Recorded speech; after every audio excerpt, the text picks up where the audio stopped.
Y'all ready to rock? Yeah. Yeah, my company had this shit blocked. Like, ew. All right, let's get going.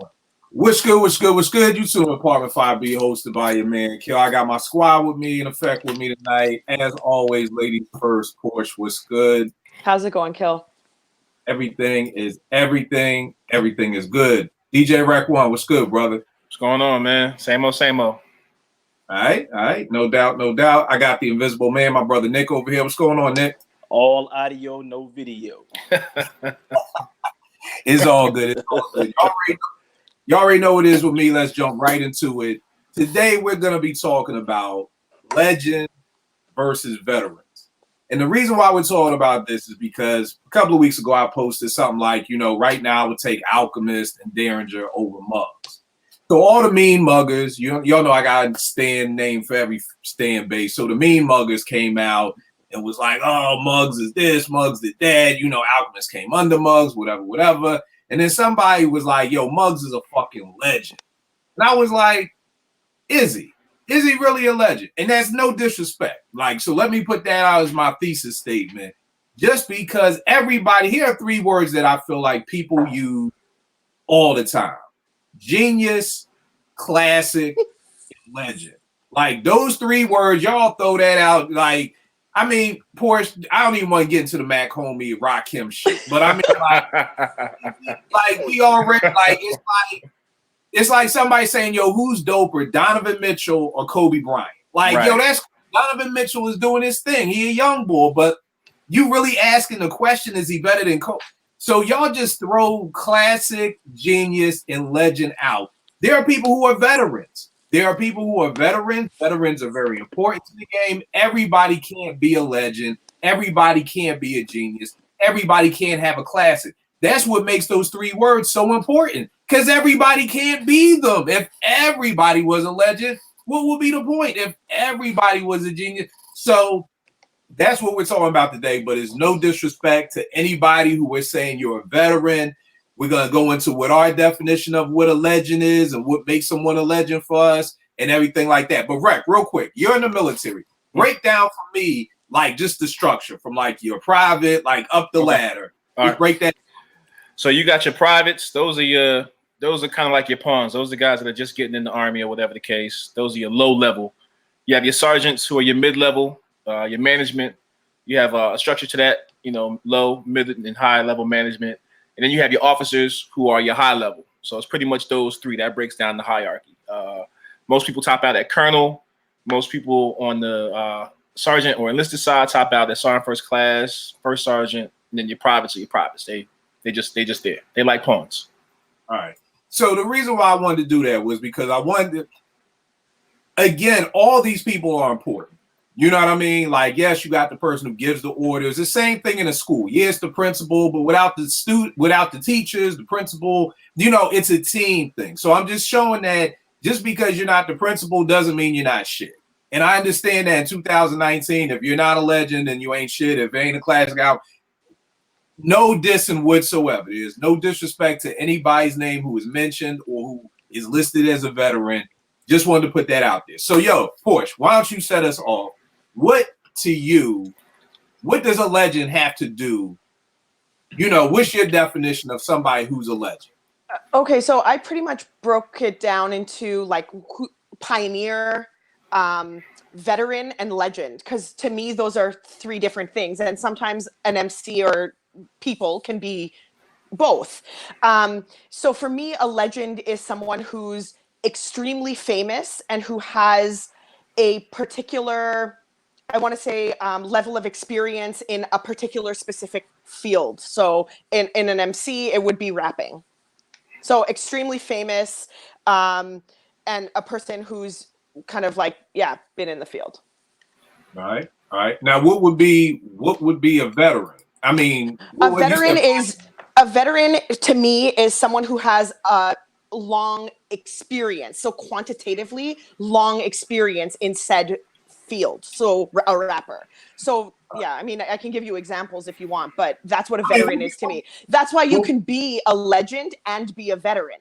And sometimes legends are veterans because they've been around for so long. So Now tell me this, because this is good. Because what's your definition of a pioneer? Because I used to always say legend and pioneer were the same. So Yeah, I'm interested to know what would be your take on the difference between a pioneer.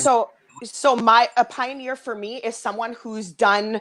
I actually wrote it down. I said someone who's been the first at doing something. So the very first at doing something, and whether that's creating something within the genre or being the first at doing a particular thing, but they have had to be the first one to do it. I don't call many pioneers, and I think for me in hip hop, pioneers are very easy to kind of recognize. All right, no doubt. Rec One, what about you, good brother? Push it now on the head, man. A pioneer is someone who has started something that started a trend that everyone else has followed. That separates my pioneer and legend off the rip. If you didn't do something that started a trend or transcended or shifted the culture, I can't put you in that pioneer box. It's just not going to happen.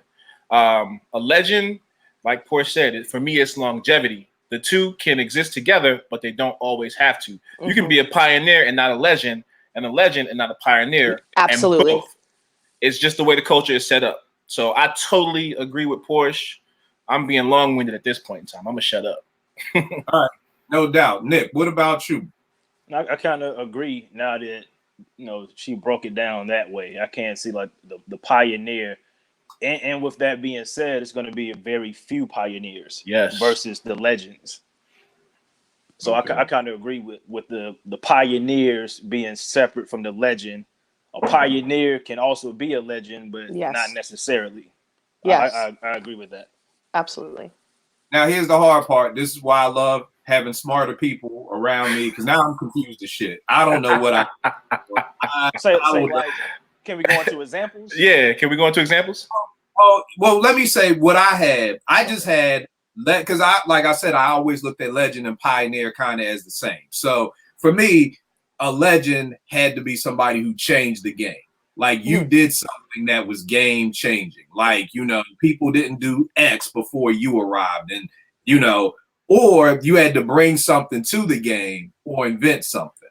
So that was my definition of legend. And the reason why I love doing this, and I hate to even bring up these dumbass lists, but the reason why I like having a discussion before going into stuff is so that people now understand where everyone is coming from. You know what I mean? Because when you don't have the discussion before, then it's kind of just like you lost. That shit don't make no sense. But once you understand, like somebody posted a list and it was like Fab, Jadakiss, and somebody else was in the top 10. And I'm like, obviously, you don't give a fuck about albums. True. About bars. This is just bars. Straight. You know what I mean? So I can kind of look at somebody's top 10 and kind of be like, okay, you don't care nothing about discographies. You may look at somebody else and be like, you don't care nothing about this. So that's why I want to do it. So Porsche, you set us off. All I got is legends and veterans. You give me a legend and a pioneer, or give me whatever you got. Give me whatever you got. Okay, so for me, like I had to go way back. But for me, like a veteran would be sort of anyone who's been around for more than, I don't know, X amount of years, like 20 years or so. So that's a lot of people for me. Their experience. So Jay-Z is a veteran, Nas is a veteran. Like, I don't know who else. Every Tribe is a veteran. Dilla is a veteran. Roots are a veteran. Like, these are all veteran people to me. Pioneers are like Run DMC, Flash, Dougie Fresh. Don't take everybody shouting. I know, right? Sorry. Slow down. Okay, so for me, I'll pick Run DMC. I'll give you Run DMC. So Run DMC. Okay, so Run DMC for me is a pioneer because they were the first to be to get airplay on MTV, straight up. So nobody before them had done that, and they were the first group to get nominated for an award. Okay, all right, no doubt. Right, give me one of yours, man. All right, so I'm gonna give you one from the DJ standpoint. So, pioneer, DJ Jazzy Jeff. I'm gonna tell you why. He invented a scratch. It's called a chirp scratch. So that alone, if somebody is doing a scratch that you invented, then you're a pioneer. That means you brought something to the game that is going to be here until the world is done with. So now tell me this: yeah. Jeff a legend too? Yes. Now here's where that comes into play. He's not so much a legend for what everybody would look at, the TV shows or whatever. I give him the legendary status because of the fact that he is able to take the things that he's brought to the table and transcend them, as far as him being able to rock parties, the things he does for the culture, and things of that nature. His longevity is what gives him that status, because it could be easy for him to have that 7-8 year run and just say, all right, I'm done. But he continued on, kept doing things, bringing stuff to the culture. So I can give him a legendary status and be okay with that. All right, no doubt. Nick, who do you have for one of your legends or pioneers, or however you want to freak them, and why? I'm gonna say Schoolie D will be a pioneer because people say he invented gangster rap, right? Right. So that would be a pioneer. I wouldn't call him a legend though, because I don't think he had longevity. You know what I'm saying? As far as the music goes, right? Like, I'm not even sure how many albums he got. I know of 3. Right. I think Schoolie has 3. I think he has Saturday Night. I know Smoke No Kill, Smoke Some Kill. But yeah, I think it's like 3 that were 3 that were important. Like KRS got like 30 albums, but only like a handful of important. Yeah. So Schoolie D, that would be a pioneer to me, not necessarily a legend. I guess he could be considered a veteran. I'm not sure if he's still like active, like touring and performing his music or whatnot, but he would definitely be a pioneer. Yes. All right. And I think for me, I'm kind of stuck. I'm still trying to keep in mind, because Porsche, what you said was dope. So I'm still trying to understand what I was even picking from. But off of what Porsche said, so you don't consider Nas and Jay-Z legends? I heard you say they're veterans. No, I do. I think legends and veterans can coexist. I think they can be both. Okay. Yeah. Sorry, I wasn't clear on that. Yes, I do think they are legends. Yeah, they can coexist. Yes. And see, I think for me, I'm just stuck. Just so keep in mind, everybody, I'm just still stuck in the legends and veterans, because I think legends and the pioneers kind of mesh together for me a little bit. So one of the legends I had, of course, was Run DMC, like Porsche. I wanted to try to talk about some of the things they did. Of course, like Porsche said, they were the first to have a gold album. They were the first to have a platinum album. They were the first to be nominated for a Grammy. They were the first to be on MTV. They were the first hip hop group to have sponsorship with Adidas. You know what I mean? So to me, those were like the accolades, because I'm sure there's somebody out there that's like, oh, that's all it takes to be a legend. But you gotta understand, in 1984, and see, this is for all the young mofos out there. They wasn't even thought of. Yeah, mofos and bozos coming soon, by the way. The thing with all you young mofos out there is that you grew up in a place where there's hip hop everywhere 24 hours. Exactly. I grew up in a time when there was no hip hop. Yep. Like literally, there was none. Like there was nothing, and you had to watch Friday night videos and sit through 800 other white folk videos you didn't care about to catch one video.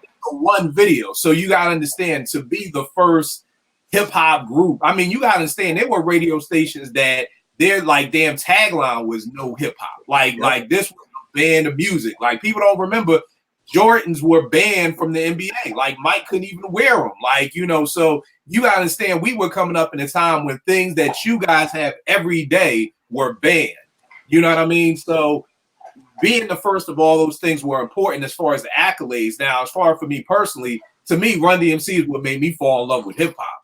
You know what I mean? Seeing Jam Master Jay on American Bandstand made me say, at 10 years old, I want to be a DJ. Like I was like, in that 10 years old in 1984, niggas was still playing with toys. Like I gave up a whole Christmas of toys to get these 2 turntables and a mixer to really, because that's what made me fall in love with them. I mean, Run DMC had me wearing Adidas with no shoestrings in them. You know what I mean? Had me wearing Lee jeans. I mean, Run DMC brought in the rope chains. I mean, those dudes just pioneered so much. You know what I mean? And that's to me how They changed the game.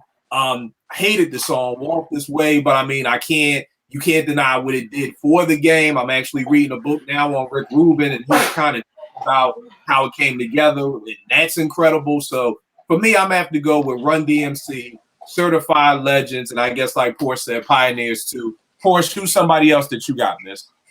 I got MC Light. MC Light is the first female.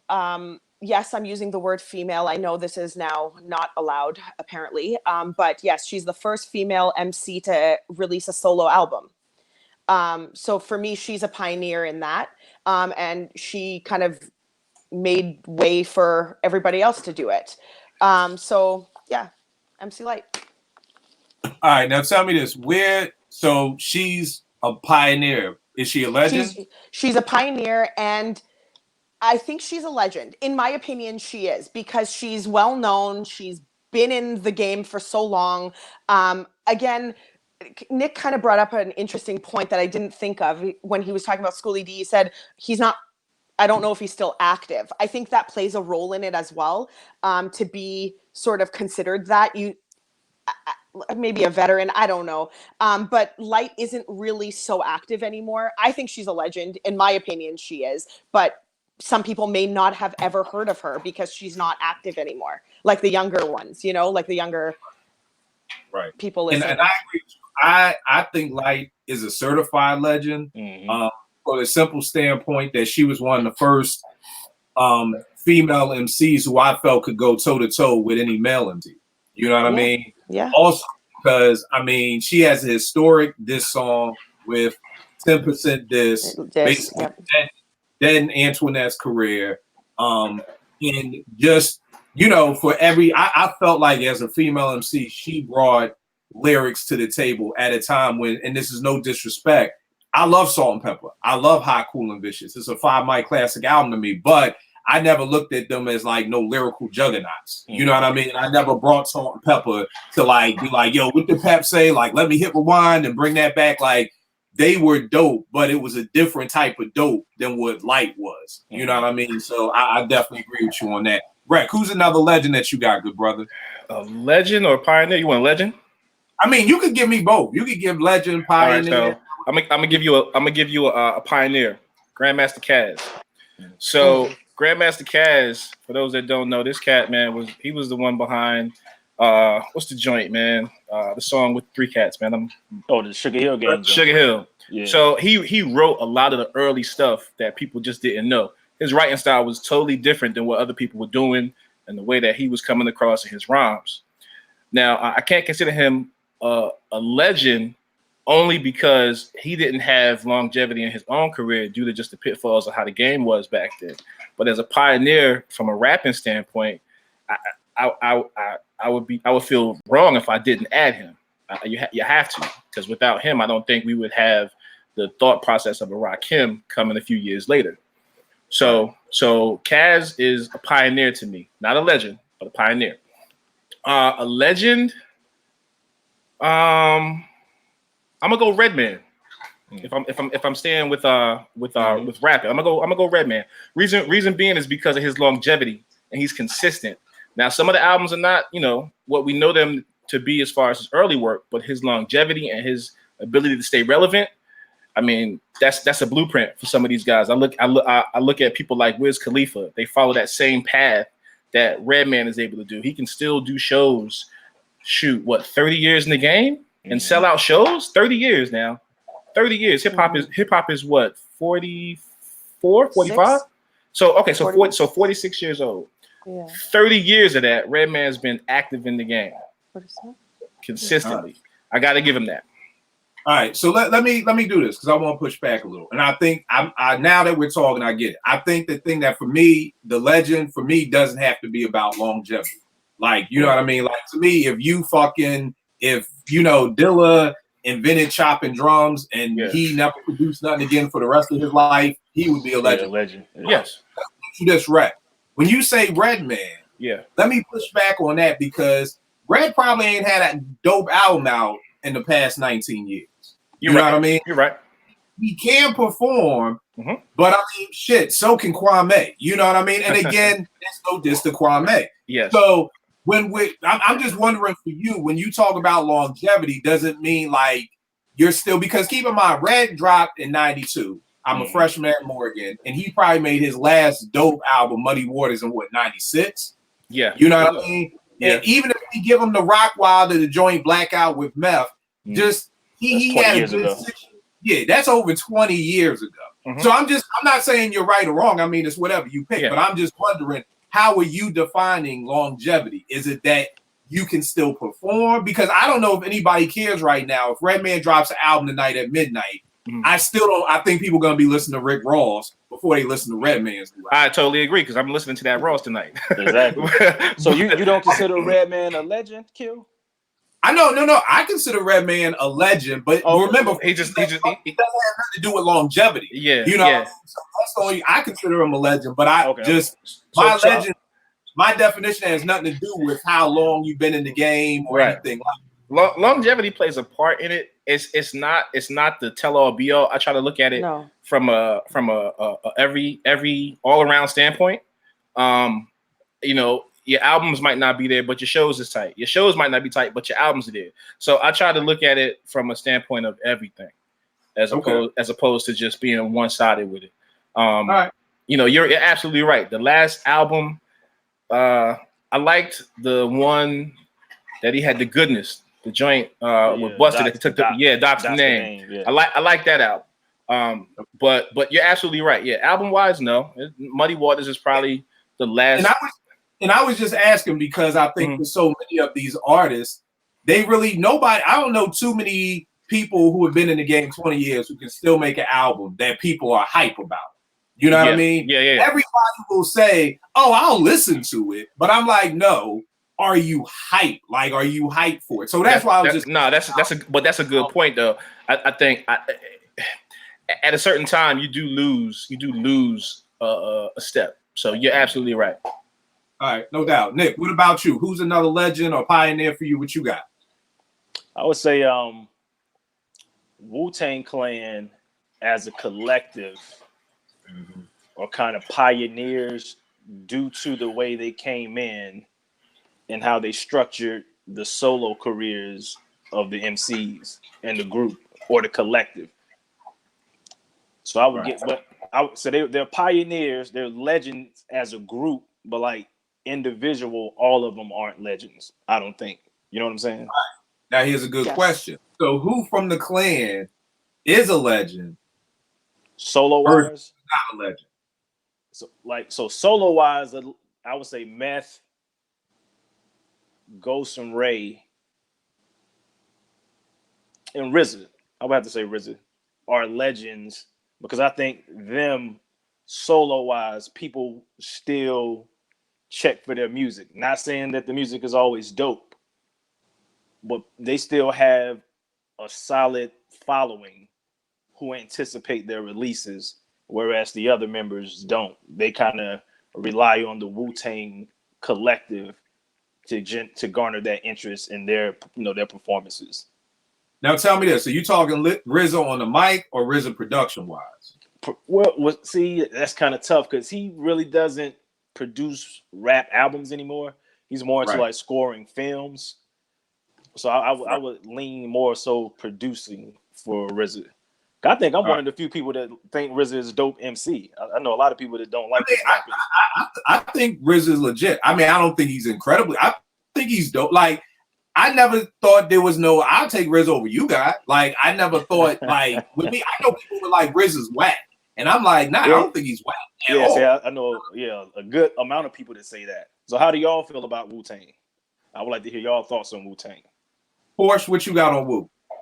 Yeah, I mean, Wu was on my pioneers list as well. And I agree with, I pretty much agree with everything Nick said. As a collective, the way that they kind of came together, the way their numbers, being a group collective, they did pioneer that. They totally pioneered that. And then breaking out into solo releases the way they did, I definitely consider them to be pioneers.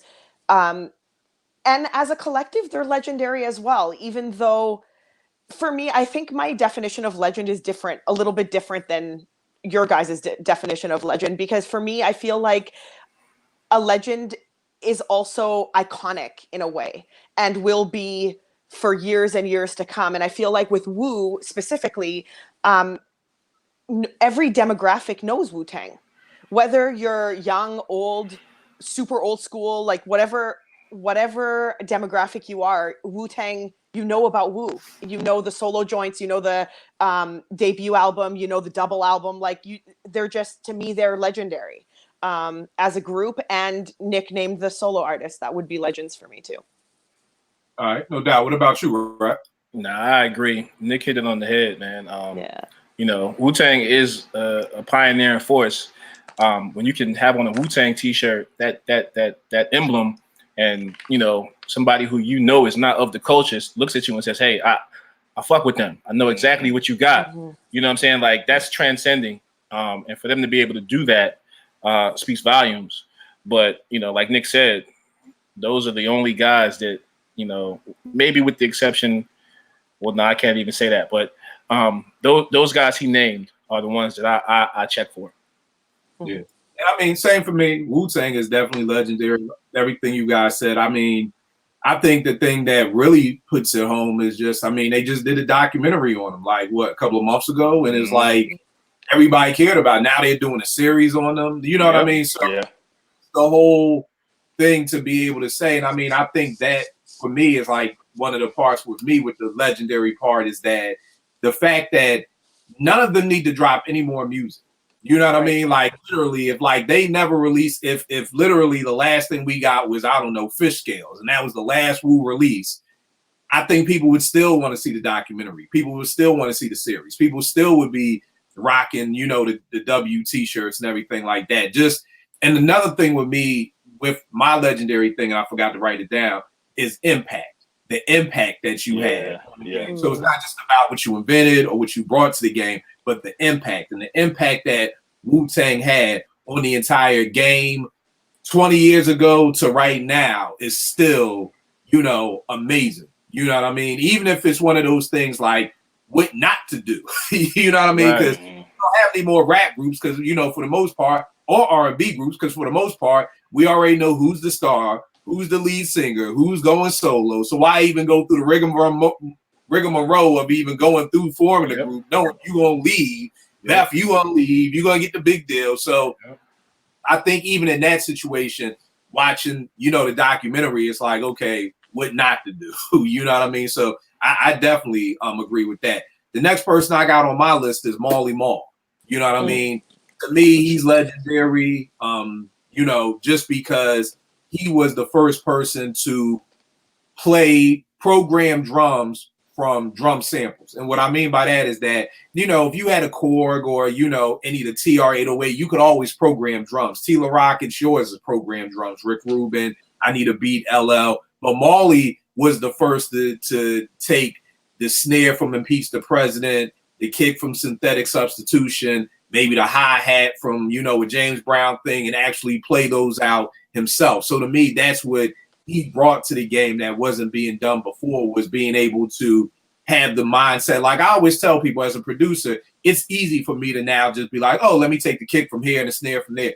That's some genius level shit to be able to do that in 85, 86. You know what I mean? Like, and I almost compared it to like when I first started making beats, I would go to my man Shy, and y'all know Bezo. I would go to their crib and they would be pushing buttons on the SP12 and the ASR10. I would be amazed. Like these motherfuckers was flying a plane for all I knew. You know what I mean? Yep. Then once you learn how to do it, the shit don't look that amazing no more. You know what I mean? So it's one of those things where it's like, it's easy to do it now, but for Marley to be one of the first people to, you know, make a drum machine, do things that it wasn't supposed to do, like that right there to me is legendary. And then when we just talk about, I mean, his production, I mean, his span was from 84 to 90, you know, maybe 90, really 91-ish when Mama Said Knock You Out, you know, and people don't understand from 84 to 91, hip hop went through so many phases and so many, most of these people we're talking about got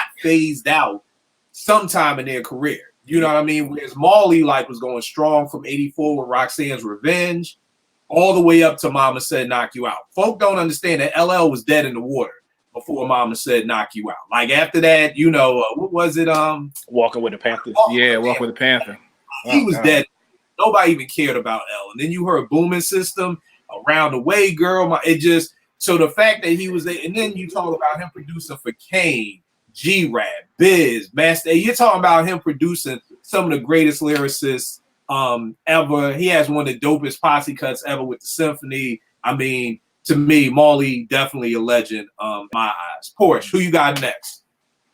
I'll do a legend and a veteran and not a pioneer, and that's Jay. I think Jay is obviously, he's iconic. He's done tremendous in terms of just the impact that he's had. So that gives him his legendary status, and of course his longevity gives him the veteran status. But I don't think Jay really did anything first or pioneered anything in the genre, unless I mean, I don't know if you guys think he did, but to me he didn't. He's not a pioneer in any regard, but he's definitely legendary and he's definitely a veteran in the genre. That's a good question. Yeah. What you think, Nick? What, as far as Jay pioneering? Yeah, like did he bring anything to the game? Nah, that's the thing. Once you get, because see, he came 96 when he debut album wise. Yeah. Right. By the time you got to 96, what new could you do? You know what I'm saying? You just kind of enhanced what came before you, but you didn't really create anything new. I don't think too many people brought something new to the game. To me, like Big isn't a pioneer either. Yeah, he's not. Just to kind of put that out there as well. Yeah, he's definitely not a pioneer of anything. Yeah. Definitely he's a legend. And Big is not a veteran either, because obviously his doesn't have the longevity. Yeah. No, agreed. I would say you might can give him pioneer from just his business savvy and what he's been able to turn around and do. Yeah, but Puff did that. But Puff did that before he did. I mean, from a standpoint of his stuff that has nothing to do with music. I'm talking the whole Rock Nation thing and everything else. But Puff did that. Puff had a label. Puff had no. Rock Nation is not a label. Rock Nation is a management company that takes on everything from sports to music to movies to anything dealing with the culture.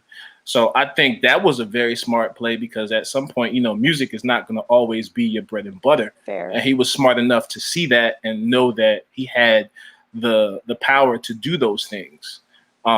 Because I don't know if Puff could have done that. I don't know if Puff is humble enough to do those things, to put other people first, to do certain things like that. I think that's why he didn't do it. I think that's why Puff was stuck in the music for so long. But it's a touchy slope even still to give him that. I'm just kind of putting it out there a little bit. Sorry, I thought you said Rockefeller, not Rock Nation. No. I know that Rock Nation is not a label. Yeah, just want to be clear. Yeah, no, I'm with you. I'm totally with you as far as the Rockefeller. I do not think that was but again, pioneering. For me, Rock Nation isn't enough to put Jay-Z as a pioneer in status, to me personally. As far as rap though, because who else has done it in rap? Right, and that's the only reason I brought it up, because from a standpoint of what he started and where he was able to take that and still be able to navigate, it's pioneering. It's not that it makes him a pioneer. Yeah, I can see what you're saying. You see what I'm saying? It doesn't make him a pioneer as an artist. I'm not giving him that status. He's not a pioneer as an artist. Doesn't I hesitate to say that he even is a pioneer on the business side, just because Puff did so much groundwork for that. To me, and I'm the last person that's going to give Puff any type of credit. I know that. So for me, I just look at it and I'm like, well, Puff kind of did the label thing. Jay-Z did it too. Puff did the apparel thing. Jay-Z did it too. Puff just didn't go into the management side. Jay-Z did, but Puff sort of kind of laid that formula to become an entrepreneur of that level. To me, Yeah. See, I can't give it to Puff. If I got to give it to anybody, it's gonna be the Rap-A-Lots, the Tony Drapers, those guys. Those guys were doing it before Puff. How about we give it to Russell? How about we give it to Russell? Yeah. And that's I'm with you. Puff, Russell. Yes, for sure. yes. Russell and Rick Rubin for sure. But For from a total standpoint of total independence, that's Tony. I gotta go with Tony Draper and Rap a lot. Jay Prince. Those guys were totally independent. You gotta remember they're not in New York. With all we talking Houston. So we still giving Jay-Z pioneer status for that? No. I'm just kind of throwing it out there. I'm not giving it to him. Okay. I'm just posing the question. And here's the good discussion, and that's why I love it, because I'm confused as fuck now. I don't know who's what anymore, because now I'm really sitting here thinking about Jay. I gotta remember, because now I'm sitting here thinking, like I said, a legend to me is somebody brought something to the game, changed the game, or something like that. And I think for me, I would say Big was a legend, but keep in mind for my definition. Yeah, Big is a legend for sure. For me, because and I know it was Puff's plan, but it was being able for him to be able to pull it off flawlessly. Like, and to give you a hoops analogy, Mike D'Antoni, 7 seconds or less offense, great offense, but you had to have a Steve Nash to be able to pull that off. That shit didn't work when he went to the Knicks, so people will always say, oh, well, that was Puffy's blueprint. But yeah, everybody couldn't pull that shit off. And Big did that perfectly. Like, I don't know anybody who ever got mad at Big, like, oh, this bullshit, juicy. You know what I mean? It was still dope. Or Big Papa was still dope. And all those things. And it was still could hit you with the unbelievable and who shot you and all those things. So for me, in my definition, Big was legendary because I felt like that blueprint was something that everybody took from Big on is still trying to capitalize on that blueprint of being able to do that. So we have the blueprint, and I think Benny said it. Take Belichick playbook, still don't make you the Patriots. Like that's the thing. Like you could have the playbook, but if you can't run the plays, and I think for me that's Big legendary for me was that he was able to do that. It took Jay so many fuck ups to be able to do that. Like that whole second album is just basically a fuck up of him trying to do what Big did. And I think Jay even said he didn't get the formula right until that shit I hated with him and Jermaine Dupri. Money ain't a thing. Right. Like he didn't even get it until then. So all that Babyface and Foxy and the City is Mine with Blackstreet, this is just him trying to learn to crack the code or whatever like that. So I think that's why Big would be legendary. But Porsche, you bring up a great point.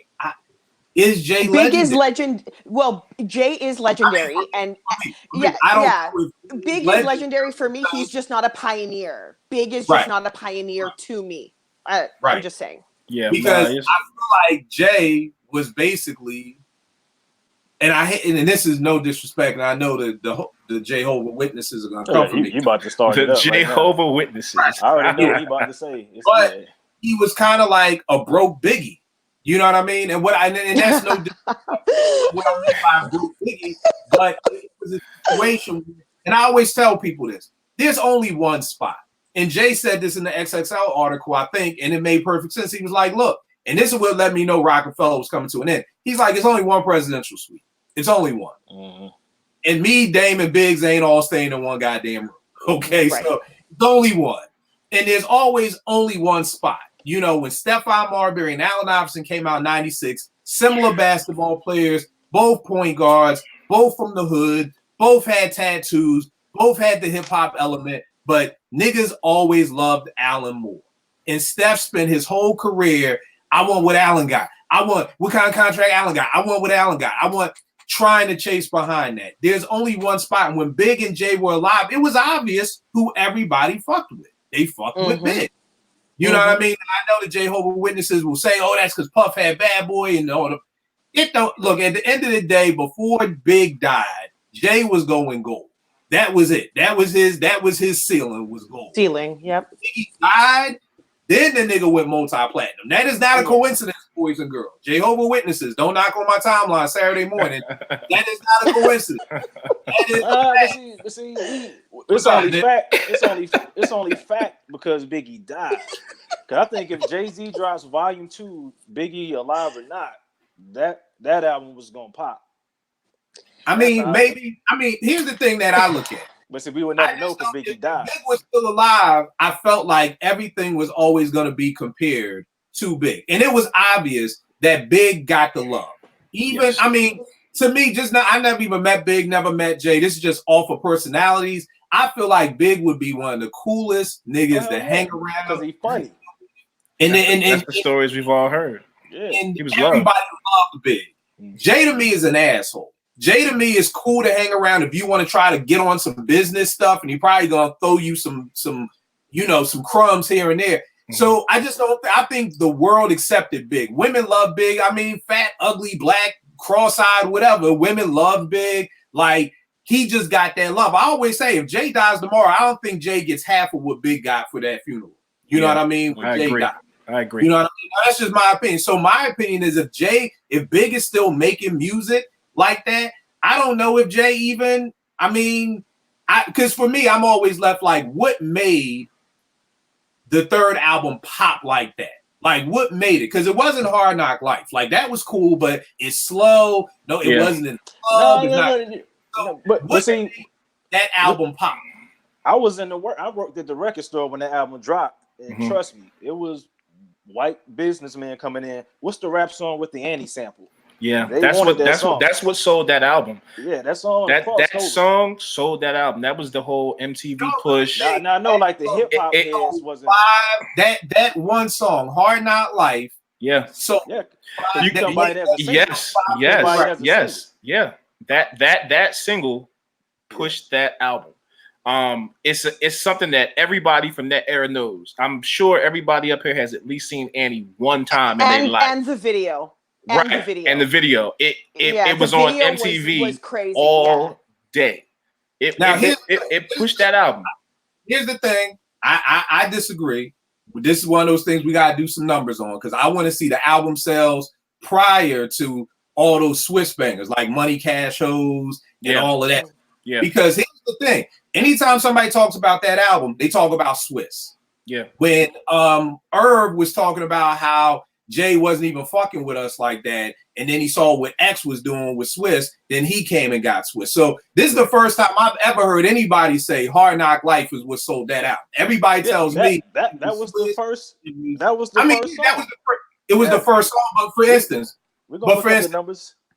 Fuji Lie isn't what made the score sell 10 million. Right. It was Killing Me Softly. Killing Me Softly. So even though that was the first single, it doesn't mean that's. I mean, albums. So you telling me Money Cash Hoes sold that album? Come on. That was the street. That was the street joint. That joint was for the streets. Money Cash Hoes was for the streets. Y'all really want to know, in my opinion, what sold that album? It had nothing to do with the music. It had something to do with Biggie dying.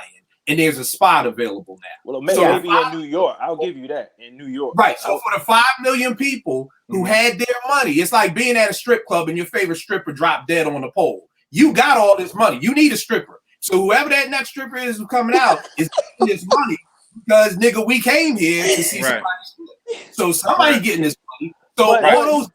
Here's the thing too. Hard Knock Life was not the first single.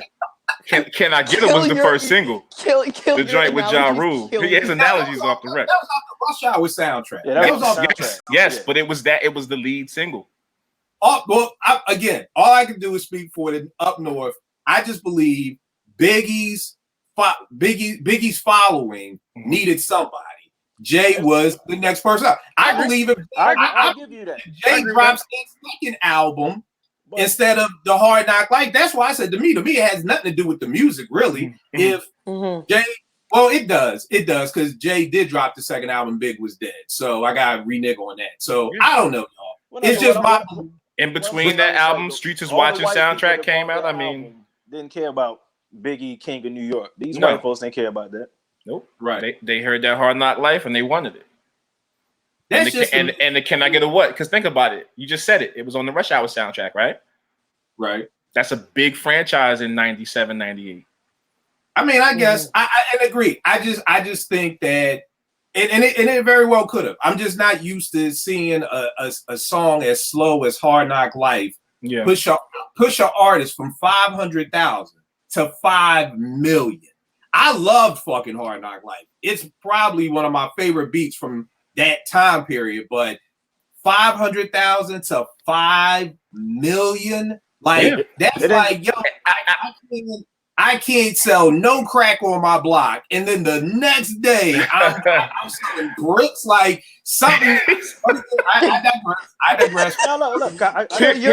Here's the thing. Here's the thing. From a club standpoint, go ahead, Nick. Go ahead. So the album went triple platinum by December 16. And it was released in August. September 29th. September 20th? Okay. So that's not even 3-4 months. So when did Money Cash Hoes come out? November 9th. November 9th. That was the third single, but you gotta think from a DJ standpoint. I already had the Can I Get a What joint. That was released. Hard Knocks Life, I had that. And then the Money Cash Hoes joint came. But Rack, from a DJ standpoint, you could not play Hard Knock Life. I didn't. Yeah, you're right. I didn't play it. So that's the part I'm so confused about, because records are not sold in the club. Records are sold on the radio and TV. Yeah, radio videos. For the street people, like the hood. Yes. Yeah. But the records are not. The records ain't sold there. I digress. I will just always stand firmly that if Big was still alive, I don't believe Jay sells 5 million records. Because even Biggie, I agree with you. I mean, goddamn, white people love Annie that goddamn much. Hey, they did. Look, 5 million of them did. Though, if Biggie doesn't die, does Life After Death do what it did? I think it does. I think it does. I don't think it's 10 plat. Cause what was Ready to Die? Like 4 Ready to Die was what? Maybe 2 or 3. That's what I'm saying. So if Biggie was alive, you talking about 2-3 million when he died? What did Life After Death do? What was the final numbers 10, on that? Diamond. Like 10, but you gotta remember he was dead. I'm sorry. I apologize. I thought Life After Death was 5. I didn't know it was 10. No, it's 10. Yeah, it's 10. By it being a double album, that means it really did what, 5, and you just double it. Yeah, I guess so. Well, but he was already dead when the album dropped. That's what I'm saying. That's what put more. Well, yeah, you're right. I don't think it goes 10 million, but I think it sells at least what Ready to Die did in some. You know what I mean? No doubt. No doubt. At that point, nobody from New York was really doing. Nobody in hip hop really at that point was doing 10 million. I mean, that was Diamond. I remember just being in the source. Have to say you sold 1 million. So I don't think anybody at that time in hip hop. So I think as long as you're right, it doesn't go 10 million, but I think as long as, even if Big was still alive, I think it still sells at least what Ready to Die sold and then some, because I mean the singles, Hypnotized was the shit that was shutting down the streets, the club, and the radio. You know what I mean? Fucking You Tonight. More Money, More Problems. You know what I mean? I get it. Yeah, the sky's limit. So that's why to me, for Big, I get it, because it was always that. I always called it the triple threat. It shuts down the clubs, it shuts down the block, and it shuts down the radio. And that's to me where Hard Knock Life didn't have it. They did that. You couldn't play that in the club. No matter, you'd have to speed pitch that shit up to 140. You can't. You can't even do that. But so when you say that, does it have to be one song to do all of those things? No. I mean, I was just saying that, to answer Nick's question, no, Life After Death. Okay. But I think it's still a highly successful album. For sure. Yes. For sure. And I still think that people are still siding, because here's the great thing. We had multiple streams of money. Well, not multiple streams. What I'm trying to say is that you had money to buy more than one album. So when Big was alive, you could have brought the 5 million people that brought Ready to Die, could have brought Reasonable Doubt too, but they didn't. Why? I don't know. The 500,000, even Jay's second album, they still couldn't push past that. You know what I mean? So but see, Jay didn't have Big Papa One More Chance remix. He didn't have no song like that. No. On Reasonable Doubt. No, not at all. Nope. All he had was the. And I don't want to belabor this. And Rack, you may know better because I didn't play the shit. Ain't was a big ass song. Which one you say? Ain't no nigga. Ain't no nigga with 5. Yeah, that was a white label that Cats was trying to. They would fight their mama to get their hands on that joint because you couldn't get it. That was a very big song. It's not Big Papa, but ain't no nigga. It was a banger. everybody, chicks who didn't care nothing about hip hop, who ain't care nothing about no Jay-Z. Yes. I don't care nothing about nothing. Yes. Yeah, Fosse was the star of that song. Yeah. Correct. Right. I mean, if you wanted it, you still had to buy Jay's album. No doubt, no doubt. Yeah. You know, Well, neither you could have had the Nutty Professor soundtrack. Right. That's you had that to was wait on on. that Yeah. That's why you couldn't get it, because it was on the soundtrack. It was just a song on the soundtrack, and it took off. And they didn't expect it to do anything. It was just a song from a rapper that they had on their label, and just like, oh shit, No, it all right. just, All right. just took off. All right. I don't even know where we left off. Porsche, I think you were talking about Jay. So I think we on the U-Rec. What you got next? A legend or a pioneer? Or just talk about somebody right now. All right, so a legend. I'm gonna go Slick Rick, man. I'm gonna go Slick Rick. I can give him both. I can give him pioneer status and legendary status. Mainly because of his storytelling prowess, the way he's able to tell these stories that are humorous as hell, but he's a dope lyricist. He can rap his ass off. And he wasn't just telling stories of sexual nature. He was telling joints for the kids. I mean, what's the joint? Young World, Teenage Love. I mean, he had joints for everybody. That's the first album I listened to front to back, you know, that my father played for me, driving from Georgia to Brooklyn. So that album, to me, stands the test of time. And I think the only reason I can give him legendary status is just where he sits with rappers now. It's not longevity. It's just you see every rapper of that stature going to Slick Rick for something, whether it's, hey man, I need help with these Dookie rope chains, or I want to put you on this verse, or they're praising him. So that leads me to believe that there's something there that the guys that are in the culture and of it still want from him. So I can give him both. All right. It's funny you said that, because like I said, I'm reading this Rick Rubin book, and I totally forgot for a minute that Rick was on Def Jam. For a little bit, yeah. Def Jam, you know, I'm always just like LL, and then it skips straight to Public Enemy. Slick Rick right there, and you know, I want to say they found him in London. If I'm not mistaken. He's from London. Right. But I mean, I think they actually found him in London. Okay. If I'm not, and then Rick was like, I think Russell was like, "Yo, we should sign this British dude or whatever like that." That's how it popped off. But what's the name of that book you're reading? That's a good question, man. I think it's in the studio, but to be honest with you, it's not that dope of a book, because it's a dope book, but it's one of those books where it's like whoever did it just got all these magazine articles together. Like I don't even. Okay, so it's like okay, I see what you're saying. But what I'm saying is, I'm still learning a lot. Don't get it twisted. Okay, all right. It's always like, and as Rick told Rolling Stone magazine, then 5 paragraphs, and like Rick told MTV News. So it's like, bruh, did you even talk to Rick? But it's informative, because like I said, if y'all haven't watched it, please watch it. Shangri-La's on Showtime. Rick Rubin. I mean, just a very dope show of how he produces and everything like that. I personally call what he does executive producing, but people call it producing, but very dope show. And it made me realize the reason I brought the book is because I'm great on Rick's mind from like 80 to like 89. Like once he left Def Jam, I have no idea what Rick did, Johnny Cash, none of that stuff until like Back to Adele. So I brought the book kind of to like figure out, like fill in that gap. Okay, after he left Def Jam, you know, I stopped paying attention to the boy personally. He was mostly rock after that. Yeah, he went left America, but kind of after you left, I was so hip hop at that time and point. If you wasn't doing hip hop, you was dead to me. So so I've missed 2 decades of his career. So that's why I brought the book. So the book is dope. But I do want to try to find a book that maybe Rick was a part of anyway whatsoever. Nick, who's somebody you got, good brother? I'm gonna say Outkast. Outkast are, I wouldn't necessarily call them pioneers, but they are definitely well, I take that back. I mean, they brought a lot to the table. Yeah, they pretty much brought respect to Atlanta MCs as far as lyricists. You know what I mean? Because we were just known for club booty shake music. Music. Exactly. So they did do that for the South. They cemented that, especially for Atlanta in general.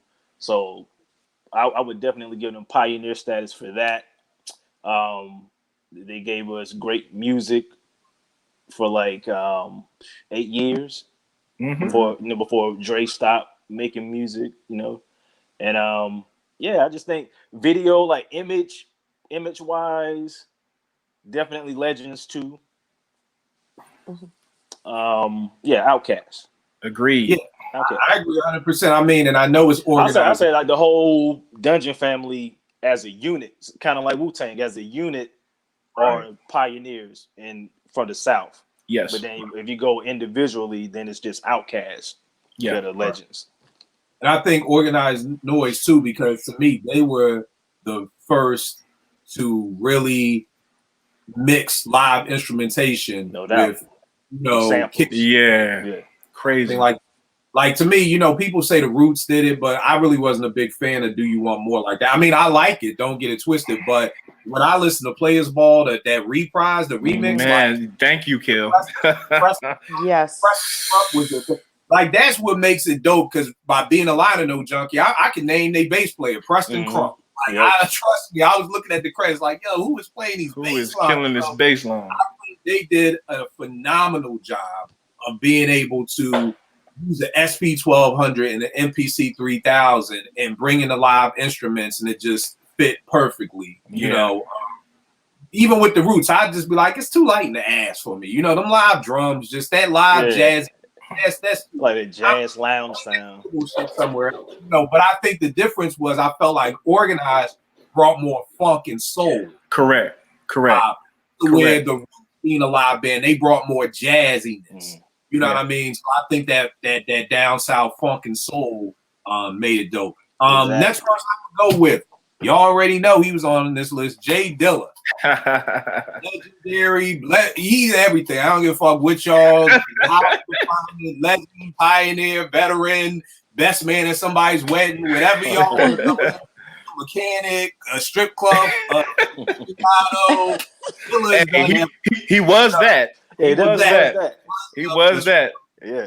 So I mean, just for me with Dilla, and I can't ever remember this person's name, but it was a show on VH1. And they were talking about soul music, and I forgot the bass player's name, but the bass player, they were saying how he started thumbing the bass, like plucking the bass, and before that you didn't, you just would like, but he was like hitting it, and he was saying how in his mother's church, I think he said the piano wasn't working, so he had to try to play the piano chords on the bass.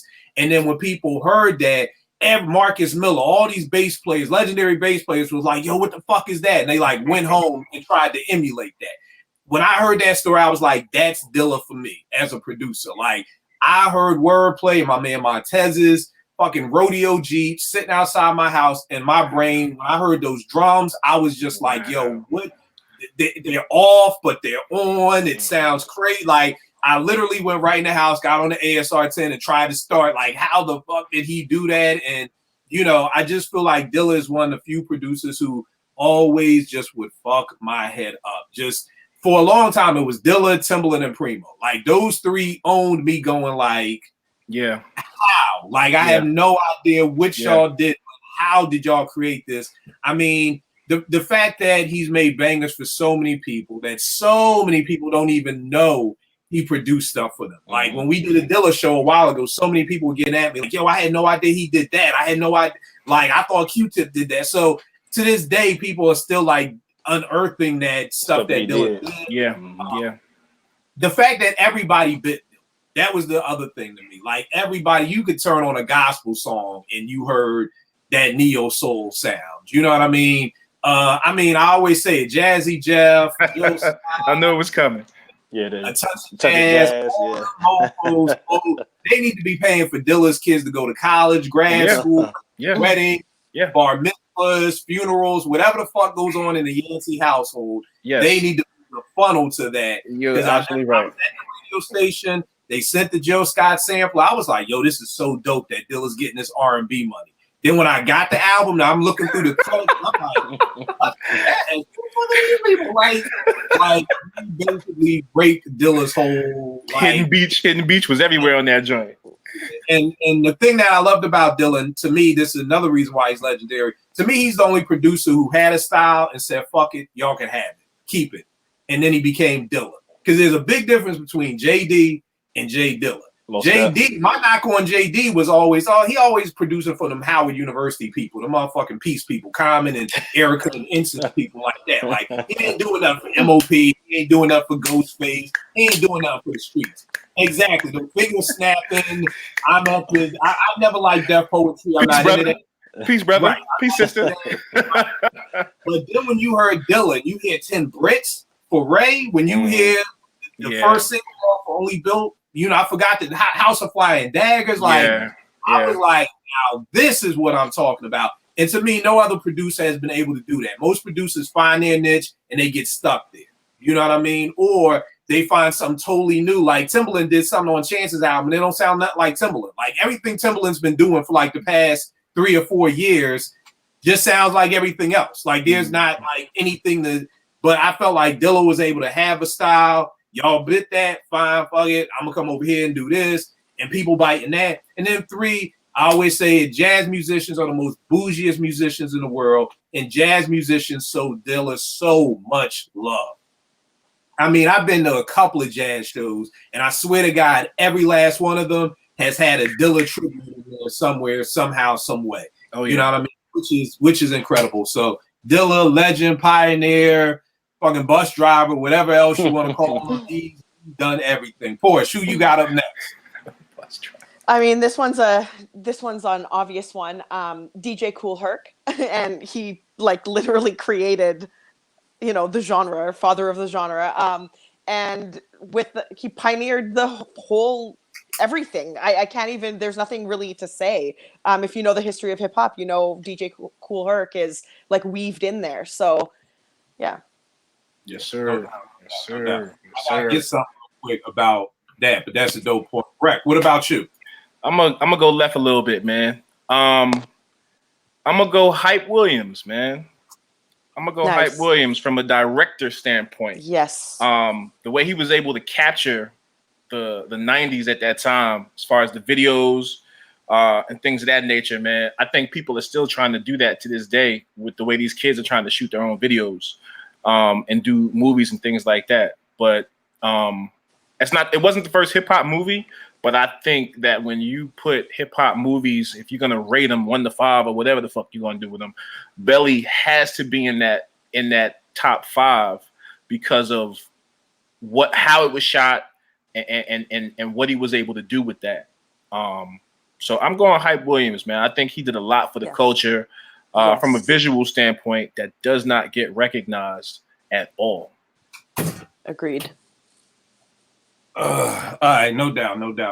That's definitely dope. I had to go grab one of these shirts. Me and Ev did a line of shirts a couple of years ago. Yeah, I'm still trying to get one 2XL, baby. But it was the Vinyl Junkie joint. Yeah. You know? But what we had on the back, if Cass could see, there was the little stamp. And that August 11, 1973, that was the date that we found was the first party that Kool Herc threw. So Cedar like and Sedgwick. To that was going to be a stamp on every shirt. Yeah. So, I don't know if that's the real date, but fuck it. That's what they had a line a few years ago, man. Cedar and Sedgwick. Dope line. I wish more people would have got behind it to support it. We need those things, man. We need those things. Here's the bad part with that. I brought a jacket, but the problem was now I done lost 30 pounds. I gotta buy new clothes. Because you bought a 4X? It look like the 90s again. Nobody told me to lose the weight. You guys spend a whole rack. Whole new wardrobe. Yeah, I'm walking around looking like fucking like we in 1992, like with triple XL stuff on. All right. Nick, who you got up next? I'm gonna roll with the Beastie Boys. It's like the first white dudes to have success in hip hop. So they're definitely pioneers, legends, because they continue to push the genre. I think sound wise, rap wise, they kind of stayed the same. They didn't, they ain't gonna blow your mind lyrically, but the sound, the production after they left from under Rick Rubin's tutelage, they just went into a kind of like a rock rap mash. Mm-hmm. Like if you want good rock rap, the Beastie Boys. all day. No doubt. Yeah. No doubt. R.I.P. That's a dope one. Yeah, My fellow Leo. that's my dude. Yeah. Very dope book. I'm not even. Y'all can see I'm still at the same spot. I'm like halfway through. That's a big Very dope book, man. And it brings back so many memories. That's why I get stuck on it a lot. The next person I got up is the God MC Rakim. To me, legendary, pioneer, everything, just because of what he brought to the game. You know, when My Melody came out, you know, you talking about a slow tempo. You talking about, you know, that's like time tempo right there. You know what I mean? But the craziest thing was when I first heard that on the radio, it don't matter how slow that was. It was like, yo, what is this? And then Rod started spitting. It ain't no 16 bars.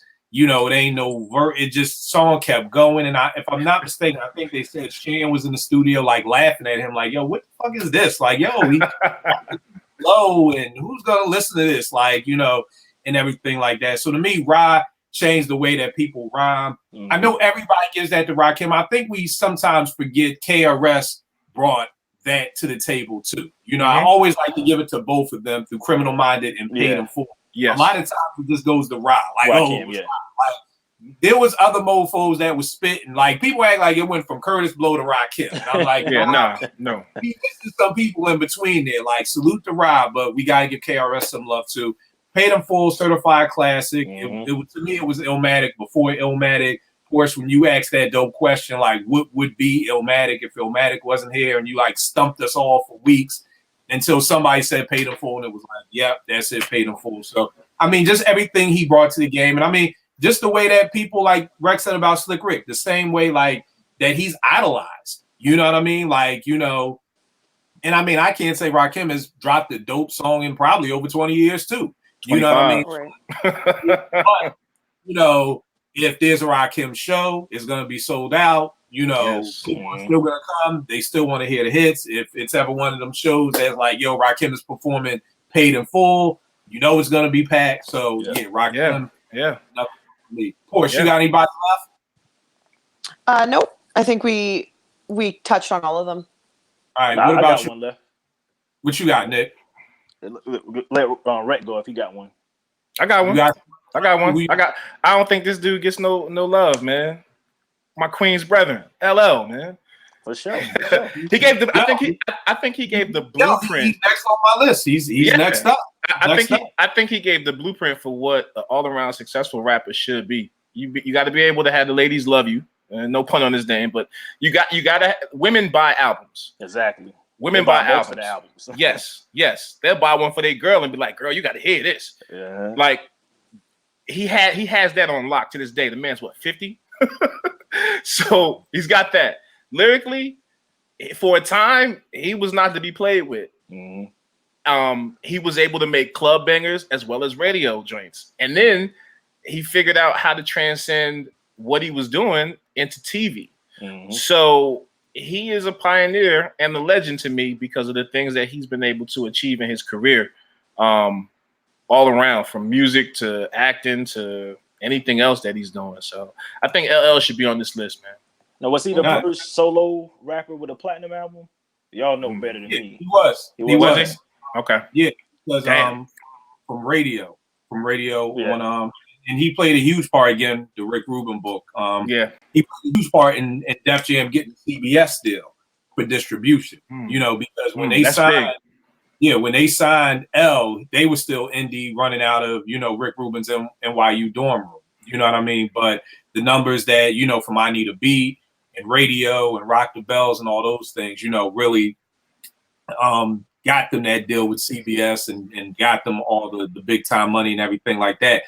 The thing that always struck L about me is that, to me, you know, him getting signed at 16 was like unheard of at that time. You know what I mean? And for me, if he got signed at 16, then I was probably 12, because I think he's 50. So yeah, I'm like 4 or 5 years younger than L. But to me, even with radio, what he rhymed about was what I was going through. Like, I can't live without my radio. Like, I'm in 5th grade. I'm getting on punishment for bad grades and fucking up at school. My mom is taking my radio away. You know, she's taking away me using my turntable. So for me, it was always that. You know, Bad was crazy. You know what I mean? Yeah. talking to me at that time, that was what for a lot of younger people may say Illmatic and It Was Written was for them. Like at that age for me, that's what Radio and Bigger and Deffer was for me. Like this was like two back-to-back incredible albums. You know what I mean? Like that were undeniable. You know what I mean? That nigga standing on the Audi, like you know that like album cover was, you know, amazing. I always tell a story. I was gonna, you know, catch a beat down for that album because the neighborhood Debo, my man Wayne, lived next door to me. I came home from the record store with the album all happy. He was like, yo, let me hold that nigga. And I'm like, I really need this back, Wayne. Like, all bullshit aside, man. Like, oh man. Like we're fucking neighbors. Like we live next door to each other. We're not like neighbors down the block. Like his house is next to my house. And he was like, I'm gonna give it back tomorrow, you little nigga. Just shut up. And I'm like, all right, here. I'm like, oh, I don't think I slept the whole night because I wasn't go buy another one. Like I was like, it's so worth the conflict. Let me just go buy another album. But then a little like, all right, little nigga, you gotta have some heart now. You can't just let Debo. So but I literally knocked on that nigga door at like 7:45 in the morning the next day on a Saturday. You know, and he came downstairs, and I'm shocked he didn't beat my ass for knocking on his door at 7:45 in the morning on Saturday. But he gave it back. Man. When you said that, all I could think of was Ricky and the football. Right. I know, yeah, right, yeah. Yo, it's like, I literally was sitting here like, oh God, like you gonna get my record back.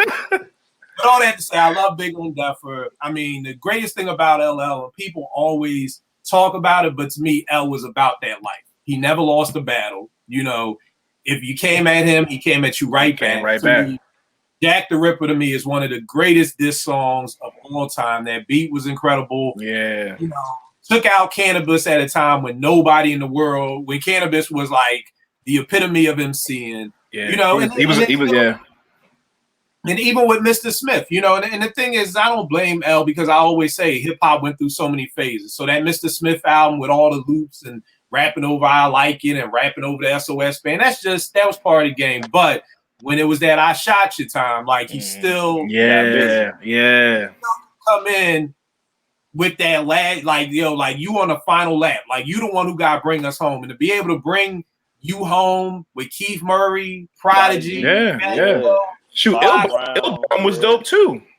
And for you to be able to be like, all right, now give me the baton and let me bring it on home, like, you know, so LL's definitely. A lot of people always be like, oh, gee, like, what's up with this L? How he make your top 10 list? I'm like, my nigga, how don't he make yours? But I get it, you know, the youth. But L is definitely a legend. Nick, you said you had one more? Yeah, I got one that's gonna make a lot of the old niggas mad. So. You know what I mean? You know the closed mind. I know my big bros on the show with that. But I'm gonna say Kendrick Lamar. You know what I'm saying? He been putting out music for a decade now. 5 albums, 2 classics. Not a pioneer, but definitely a legend in my opinion. Yep. I agree. I can agree with you on that. I remember the night that I heard the album. I was finishing up a club date, and at the end of the night. It was Good Kid, Mad City. Mad City, yeah. I had heard the other joints, but didn't really stomach it until my boy was like, "Yo, you need this now." So I'm listening to it as I'm going through stuff in my phone, and I hear the Pour Up Drink joint. I was like, "Yo, I'm playing this shit right now." I didn't care what the fuck they was dancing to. I played that shit. I stopped whatever the fuck I was playing, and I played that shit right now. And I cleared the dance floor. I didn't give a fuck. But they needed to me. They needed to hear that shit. Yeah. And about a month later, everybody want to hear that shit. Yeah, I agree, Nick. Definitely. To me, he's probably even cracked my top 10 by now. Yeah. He's probably number 10. Yeah. God forbid I'm talking about lists. I'm sorry, forget it. No, it's all good. I don't even want to bring up. I mean, you got to give credit where it's due. You know what I mean? Right. I think at the end of the day, dope is dope. And I read an article about Kendrick just about is he the Trojan horse of hip hop? Meaning like he's giving you all these gems So he's like giving you knowledge, but giving it to you in a way that's not preachy. You know what I mean? Like you may not know that swimming pools is about drinking and you know what I mean, like that. You know, or what a dollar? What was the name of that joint? How much a dollar costs? Yeah, like that. He's giving you all these jewels, but doing it in a way so that you don't even really realize you're being educated. So no, I definitely wholeheartedly agree. Yeah. Genius. And that's why his music will be timeless. Yeah. Like we don't know that now. Some people don't know that now, but it will be for that reason. I think he'd be one of the few artists right now that will have music that stands the test of time. Yeah. Right. Like Tupac. I have to mention Tupac in this episode too. Like I can't. Oh yeah, mention Tupac is definitely a legend. He's not a pioneer. Definitely really, a maybe. legend. All right. So I gotta definitely ask. a legend. I gotta ask. What makes him legendary? I have to ask. Legend to me. Honestly, dope album. Yeah, Nick, go ahead. How many? Okay, so what dope album are we talking about? To me, well, I mean, keep in mind, dope is you know that could be just a good album. So I mean, Pac, I'm sure has some dope albums. But yeah, he got dope albums. He got classic albums. He got classic albums too, though. But like I said, like it's because All Eyes on Me, I would consider that a classic, even though I agree. love it. I agree. Same with Life After Death. That's a classic album, even though I don't love it personally. Okay. So Machiavelli, Me Against the World. I think Pac. Yeah. Okay. I just hear it. So often what makes him legendary to me is he was a poet and then an MC, and he kind of meshed both of them together very well, very, very well. And his content is what makes him sort of puts him above, in my opinion. And when I say, and I know Kill says don't throw around the word genius, but Tupac is genius to me. And people make fun of me for saying that, but he is. And it's literally because of the subject matter that he tackles and the way he goes about addressing it. And that's like a lot of songs in his catalog, a lot of them, a ton of them. I just hear it often and I'm like, man. But I don't disagree. Yeah. I don't disagree, but I don't know if I could give him a pioneer status. No, I wouldn't give. I don't give. Yeah, I don't give Tupac a pioneer status. Legend though. I don't know if I can give him that. I don't know if I can give him that. I mean, that's hard, Rack. You just being hard. That hard. That hurts. I'm not being hard, man. Okay. Especially off of you all's definition of legend, you gotta say Pac. I mean, this is definitely a legend. I mean, he's everywhere. I know the death blew people are still saying Pac's alive. People still showing up with Pac pictures. Like, yes. From that standpoint, I mean, he's got a book of his poetry. But I mean, I think that's it. But that's the thing, right? You said from that standpoint. I did. Let me shut up. You're right. You're right. That's it. You're right. That's it. You're right. You know. Sorry, Tupac is a sensitive subject for me. You're right. Yeah. Like if you go to other countries, who the pictures you're gonna see like Bob Marley, Malcolm X, and motherfucking Tupac. Yes. I just don't know. I just don't know why. Oh, but all right. Here's the wild part, right? And y'all know I'm not the biggest Pac fan, but I can understand why. At the end of the day, I wasn't the biggest Pac fan because I'm so loyal that when Biggie and him was going at it, I was riding with Biggie so much. I don't care what Pac put out. It was like, you the enemy. Biggie don't with you. You coming to New York, kicking out builders. It was like F bro. Like that's how I was for real. You know what I mean? But at the end of the day, if I go back to Brenda Got a Baby and when my homies called, that's when I was a Pac. Yeah. And that's when I was. I can't be mad at Dear Mama. Like this dude got a song about his mother and it's a dope hip hop song. Yeah. So I can't, even though I'm not the biggest fan, and then we're not even just talking about, I'm always a fan of Pac. I'm more of a fan of Pac the man than I am of Pac the music. You know what I mean? As far as when him shooting them cops in Atlanta, Pac being about being Pac and so I may not, but I get it. I get it. Again, everything in life ain't about it. When you I can get it. When you explain it that way, there's some things that I'm probably not thinking about. So you're right. You're right. Yeah. And I mean, like, come on, like, I love Big L, but nobody's talking about, here go Big L living in Mexico. Like, Big L is dead. Like, Pac is still being like, you still seeing people talking about, is this Tupac at the DMV? Like, there is still Yeah. Yeah, I'm sorry, Porsche. I had a moment. I'm No, sorry. no, all good. All good. It's the beard. It's the beard. It's the like beard. give it another, It'll be give it off. give it another 5 years, and there may be some Pac impersonators in Vegas, like Oh my Elvis. God. Like, serious. You know what I mean? So, like, Yeah, and I think there is something to be said about Tupac and Biggie having this much of a fan base, loyal fan base, and people that are just getting into hip hop and learning about them so many years after their passing. I think there's definitely something to be said about that. So that's not to be taken lightly, for real. Yeah, no. yo, here's the wild part, y'all. My phone just keep my Twitter stuff is going off. Tip just retweeted the app we did about saluting him. Oh, Joe. Oh, that's what's up. That's what's up. That's Salute to the awesome. abstract. I'm looking at my follower count, like, yo, how the fuck I get like 90 followers in the past hour? Like, but that joint, so that's definitely dope.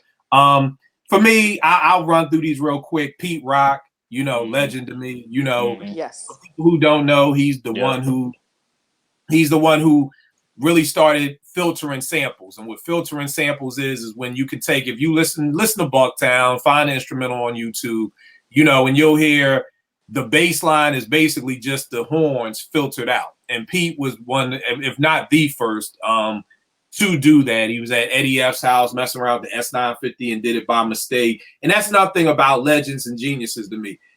I was talking to my man. He was like, well, if he did by mistake, that don't count. Nigga, I don't know if the person who invented fucking Exactly. the traffic light did it by mistake. Oh shit! He did it. There was no traffic light. Right. There's a traffic light now. Like, genius. So whether you did it by mistake, I mean, Pete with the most scratching was invented by mistake. So shit. Yeah, a lot of stuff is trial and error. The multi-pitch on the SP12 with the echoing horns, like that was Pete. I don't know who wasn't using echoing horns in '94. Like everybody was. So definitely Pete. No way I could say Pete without saying Premier and everything he brought to the game. I mean, I'm just skating through these. You know, I just picked the first 5 people who came to mind, and that was the people I named. But Premier, I mean, one of the few people who went. Because Tribe gets all the love for it, but Primo was sampling jazz 3 years before Tribe. You know what I mean? Primo was one of the few people who didn't get caught in the jazz loop of Diggable and all the, you know, he was able to break out. Boho niggas. Right, Yeah, exactly. Yeah. Do you call them what? The boho niggas. The shoe stick, the shoe stick with the niggas that be down in 5 points in Atlanta. Kill no, they be down Market Street selling the chew sticks. Remember that? But like I said, you know, Primo transferred from Howard to Norfolk State. Like, so like that dude with Hard to Earn. To me, Nas is a legend. And Ice Cube. Ice Cube is definitely certified legend, Ice veteran. Cube for real. Whatever you want to call it. And I'm not even touching, none of these had anything to do with business. If we even start talking about the movies, exactly. That's a whole nother thing. This is just from hip hop alone. That's what it is. All right, y'all. I'm still fucking confused as what a legend is. But I appreciate it. That's why I like having y'all around me, because now I gotta go back. I think it's just important that people come up with a definition for these words that they throw around. And I'm not saying everybody throws them around, but even classic, like you need to come up with a criteria and a definition and stick with that and be consistent with that. Not everybody's a pioneer, not everybody's a legend, and not and not every album's going to be a classic. And I think hopefully this sort of differentiates the two, because Big is my favorite and I love Big the most out of every single rapper ever, but I have to like he's not a pioneer and he's not a veteran. So, you know, it is I just hope that that's what sort of and you know what, people get from that. I'm gonna take your advice, because what happened was I liked what y'all was saying so much. Y'all were like, I was changing my definition to fit with y'all. Nah, you know what I mean? That. Right. And that's what it was. Like you said, find what you believe in, you stand on that, and that's what it is. That's what we need to be doing more of, because you're right. We got to stop with this. I already seen people already talking, this Port of Miami 2 already a classic. Like, bro, you heard out. It's not Like, even It's not. out. It's not 20 classic albums per year, bro. Like But- people are calling DJ Khaled a pioneer, and I'm like, of what? Of what?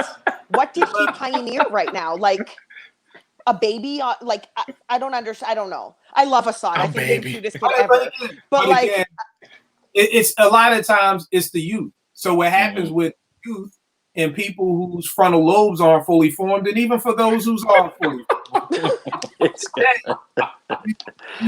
you kind of jump on just the word. You know what I mean? So you really don't know. Like you said, that's why I always say that this is a thinking man, woman's podcast. You have to think. Like when y'all come up with ideas or I give you the ideas, it's homework time. You know, this isn't a podcast that you just jump on and just come off the top or whatever like that. right. I think a lot of times people don't sit there and really think about. When I ask people, what are your attributes of an MC? It's crickets, you know, because most people have never think even like that. thought about No. what is it? I'm just used to arguing all the time, so you don't even know what you believe. And then when you come up with the attributes, some of the people you've been arguing for may not even line up to your attributes. So that's the problem, that people, just like you said, and when people see it, I got it on my blog. These are the 6 things that make an album a classic to me. So when people are like, yo, what's a hit? I'll just send you the link. There you go. That's it. So you're right. People need to have what makes an album a classic to you, what makes somebody a legend, to have those things, and then that's how we can have doper conversations. And then hopefully we never have a Makami and Rakim comparison ever again, and all will be well. As the resident Makami fan, I was like, "What in the fuck?" These kids lost their mind. I will continue to get roasted by anybody about Makami, but you cannot compare him to Rakim, to the God. Exactly. But here's the wild part, and I always tell people, you shouldn't get roasted for liking the boy, because my thing is that the great thing about hip hop is it's bigger than us. Correct. But what we do as fans, or what we do as individuals, is we want somebody to like what we like. Breck, if you like Hami, that is beautiful. You know why? Because that keeps the culture moving forward. That's another artist that keeps hip hop moving forward, you know, instead of being stagnant or falling off. But so that's the key. It doesn't matter if I don't like him. It's dope. I'm excited that other people like him. You know what I mean? I'm with you, Rec. I'm a Hami fan too. But that's the key. Kill just said it. We are all 4 of us are of the culture. One way, shape, or form. This culture brought all 4 of us together. Whether it was me DJing, Kill doing everything, Porsche having a love for hip hop, Nick being a fan that will give it to you raw. The culture is what brought us all together. That's what's getting lost. Motherfuckers is just listening to the music and giving, like you just said, uneducated and biased opinion. And there's no education or fact behind it. Because when you ask them, they don't know. And it goes back to, for it being bigger than you. And I said this the other day on Twitter. I was in church Sunday. The sermon was boring as hell to me personally, but you know what? Naomi was taking notes. He had a whole page of notes. You tell somebody, Other people got saved. People joined the church. It ain't about me. It's like, dope day at church. Like, people got saved. People came, joined church. Naomi got a whole notes, list of notes. Cool. Like, so if you get caught up in it just being about you, it would have been like, oh, church was whack today. How am I gonna say church is whack and my daughter got a whole page of notes? Right. Like, no, it was whack to me, but it's bigger than me. It's God's word. That should be what's the most important. Do I think Makami is dope? No, but who cares about me? If other people like him, that's dope, because the culture is moving forward. But we've got to step aside from outside of ourselves and look at the culture. It's like I always would tell people when you get married. It's you, it's your wife, and then there's the marriage. And sometimes you have to make decisions for the marriage. It's not just about what you want or what she wants, but what's best for the marriage. So you got to look at it like it's you, and then there's the culture. And if this is good for the culture, then who cares about what I think? You know what I mean? If people think the Lost Tapes is 10 mics, thumbs the fuck up. Great. Buy the album, at least if you think it's 10 mics, buy the album, keep the culture moving. But that's why I'm always so confused when people get caught up with, like, how don't you like? Who cares what I like? Like, I don't care what somebody got at me today, was like, oh, the androids, we won the cell phone war. And I'm like, nigga, what did you win? You like me every month. Like, the cell phones deployed to Afghanistan? You got the Note 10, I got the iPhone. Like, what do you mean that y'all won? Android won? Like, what did you win? Like, did you not pay for that phone? Was it free? Do you get 6 months? You know, you ain't gotta pay your bill. Like, no, my dude. Like, why are y'all arguing over who? I don't give a fuck what you use to call your girlfriend or your man. Why am I getting up in an argument with you because you have a Samsung and I have an iPhone? Who cares? Like, when you really look at that, like, who cares? I don't care what you text on. And it's so funny because it's traveled down to our children. I don't know what's worse. It traveling down to our children or it traveling up to grown folk. Because at least the children don't got the frontal lobe. The grown folk do. Mm-hmm. But like literally one of my kids was like, said something like, oh, I don't mess with nobody who got green bubbles. And I was like, what do you mean green bubbles? And they're like, when you text, you could tell an Android phone because it's in green versus the iPhone. But this is and they were like, I don't mess with no nigga with green. And I'm like, yo, you really won't mess with a dude because you got an Android? She was like, yeah, what is wrong with you? If it ain't blue bubbles, I ain't fucking with you. And I'm like, okay. Wow. So, yes. If we could put more energy into saving the world and doing some other shit, we'd be all right. Exactly.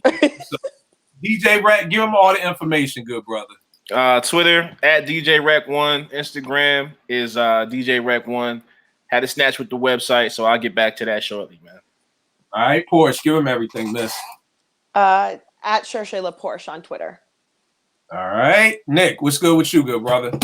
Big Bro will have it linked up on Twitter and IG.